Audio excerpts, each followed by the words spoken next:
Everyone, welcome back and happy Tuesday. Okay, guys, so you know what that means. That means that we are back tonight to talk about the Vanderpump Rules episode, but in the after party on Up and Adam Channel 2.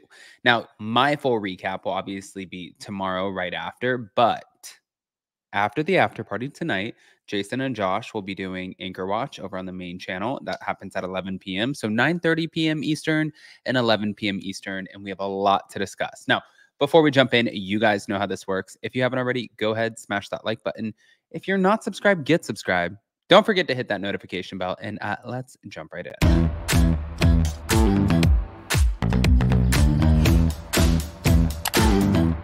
Cause no one can do it like we do it, like we do it, like we do it. Cause no one can do it like we do it, like we do it, like we do it.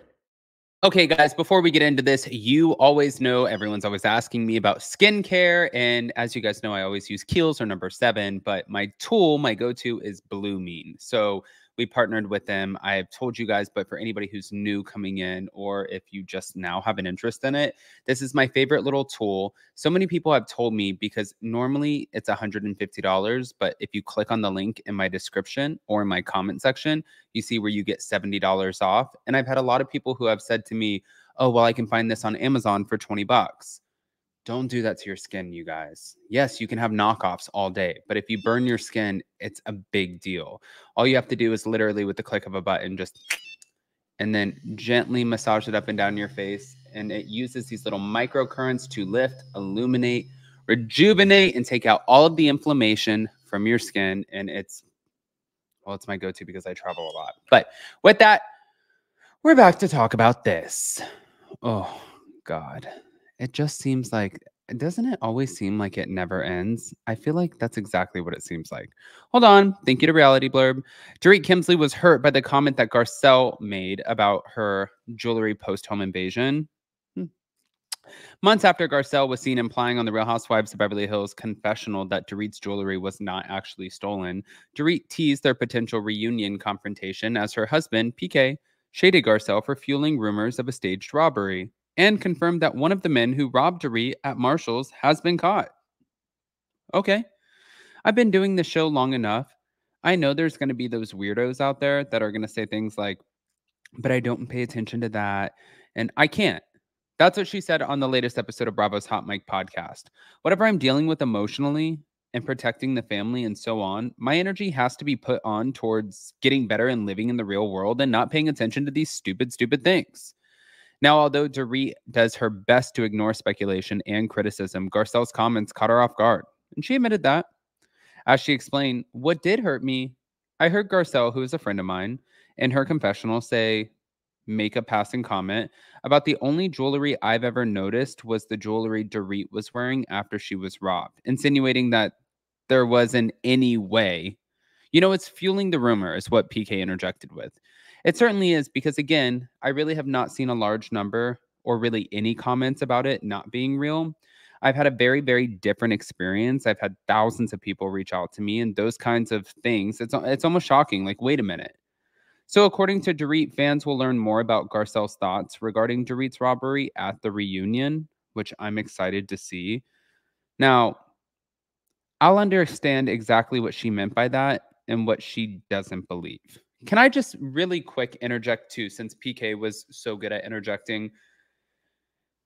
It is true that there were so many people who heard about the robbery. We saw the video and the things that Garcelle's saying. She's not the only one who believes those. Like, you asked the robbers to leave the phone at the gate and they said, okay, if I just robbed you, which I've never done, but if I've just robbed you and I held you at gunpoint, I'm buying my time. I'm not leaving your phone. I'm destroying your phone. Run to the neighbors.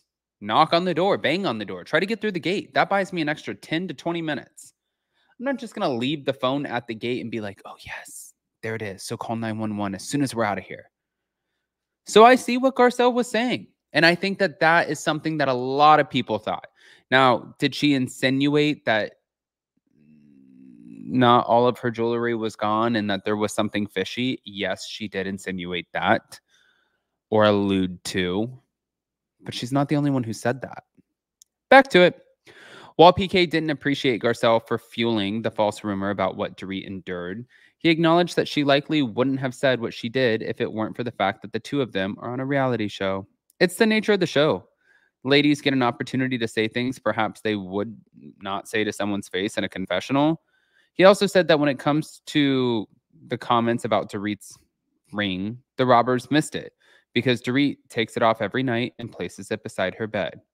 Because he was out of town in London when the robbery occurred, PK has carried a lot of guilt. There was a period in the last few years where I was definitely avoiding dealing with what had happened. I can recount the phone call when she called me and I know where I was and she called me hysterically crying. And I was on a plane by 4 o'clock that day.